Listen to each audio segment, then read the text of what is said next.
Welcome back to the Catalina 27 channel. Today's episode, I'm going to fix and clean up the sliding hatch cover. Sand had gotten underneath the rails of the slider and just wore it out, just grinded it down past the gel coat into the glass on the cabin top and the hatch. So someone had been in there before, tried to repair it. So I cleaned it up, cleaned up both pieces as best I could.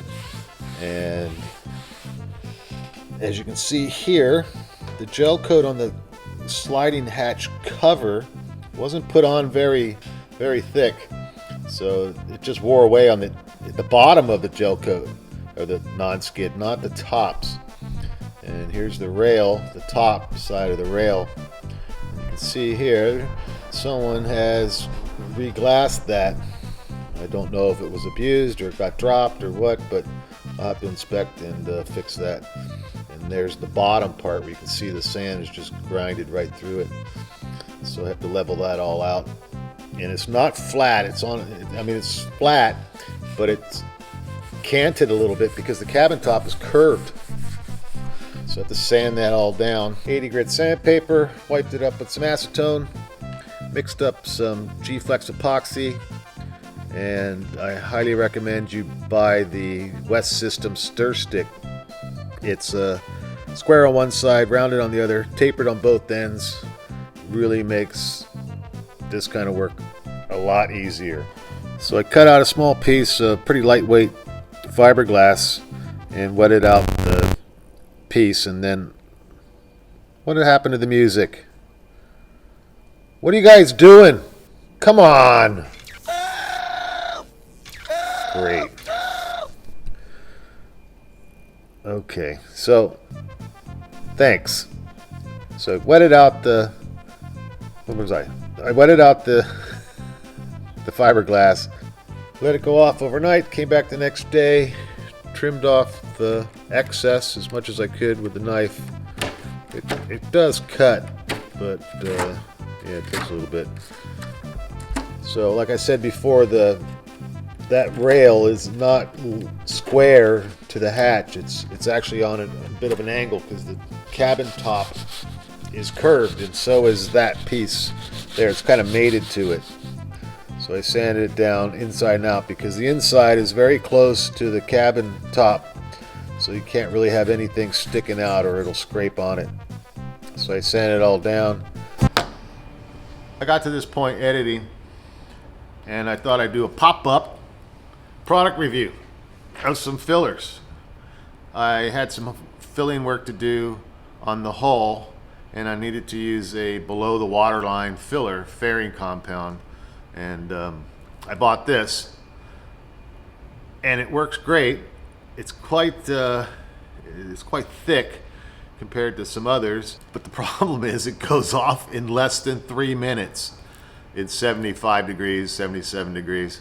So it's two-part epoxy. It's for below the water line, and so is the Pettit.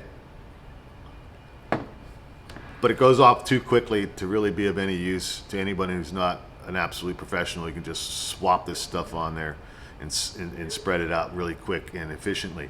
I can't do that, so I bought it. I have to use it up, so I knew I can spread it on the hatch, as you'll see, in 30 seconds or less, because it feels like that's all you got time-wise to do it. This stuff, however, is totally lightweight. It's $85 for what is it, 1 quart, for a quart, which is pricey, but it's like peanut butter. It's 2-to-1 mix, epoxy based filler fairing. It's more a fairing compound, but it can be used up to, I don't know, 3/8 of an inch. I was nowhere approaching anywhere near that fairing the hole, just less than, just a couple mils. But it's below the waterline rated, and yeah, highly recommended. It comes in a tube as well, which is $42, and it's a two-part in one tube. So when you pump it out of the caulking gun, it comes out in the right ratio. So you just put it on the board and mix it up.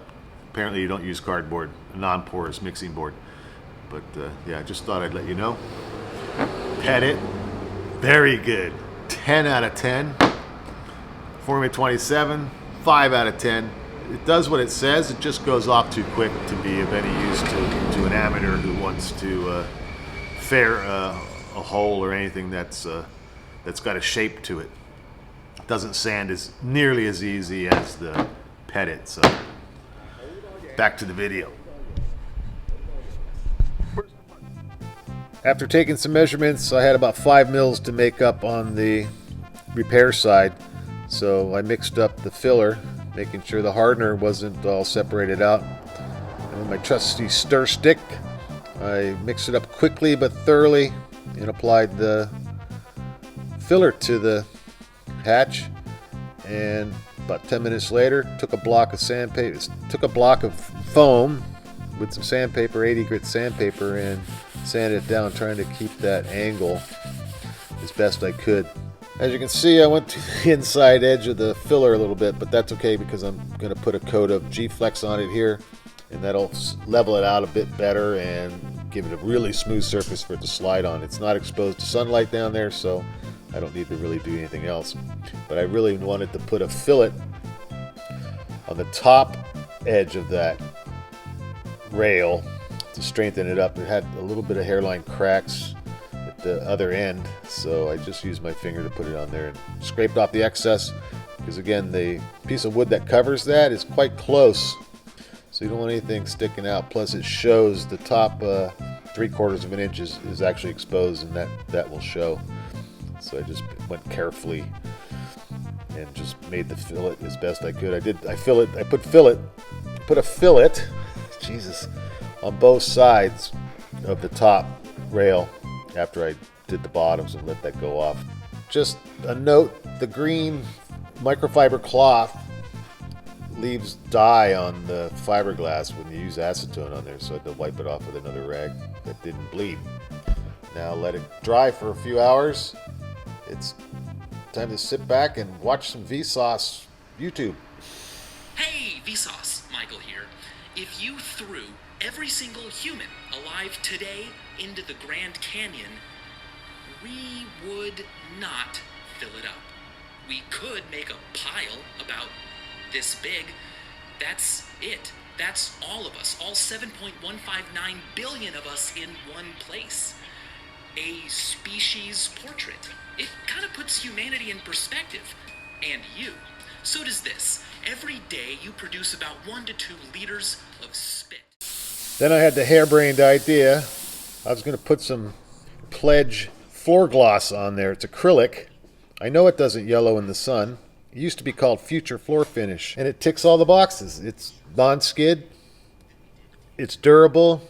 You can reapply like 8 times before you have to strip it off. You can strip it off easily with just some ammonia and some warm water and a little bit of soap. So I'm going with it. It's actually not gloss either. It's more semi-gloss. So I like it. Because of the condition of the gel coat on the cover, I had to paint it. So I taped it off, hit it with some denatured alcohol and some exterior, the lightest gray paint I could find. Polished up the smooth sides, and yeah, it came out good. Now the tracks for the sliding hatch, I just sanded them down and put another coat of G-Flex on there just to smooth it out and protect the fiberglass that was exposed. But I didn't want to build it up because it still looked pretty level and didn't have any waves in it. It's just one little section. So I just put the G-Flex on there, which is quite thick, and then cleaned it off with some denatured alcohol and got some felt, some 3/4 inch, 1 mil, or I think it's 1.5 mil felt, and put it on. Now you don't want to stretch it, so you pull on it to keep it straight, but don't put any pressure on it, it'll stretch it out, and then just tap it down so that if it's not lined up you can pull it back off. So I did both sides like that, and after I was done, I took the smooth bit of the backing paper and just rubbed it along to make sure it was nice and secure, and then waxed everything like I always do. I waxed everything, even stuff that doesn't show, I put a fillet on the inside of the sliding hatch because that had a hairline crack in it as well. I don't know what the hell happened to it, but yeah, smooth as glass. Very happy. I don't know. What am I doing next week? Oh yeah, I'm just going to catch up with everything I've done so far on the boat next week. Like and subscribe. See you next time.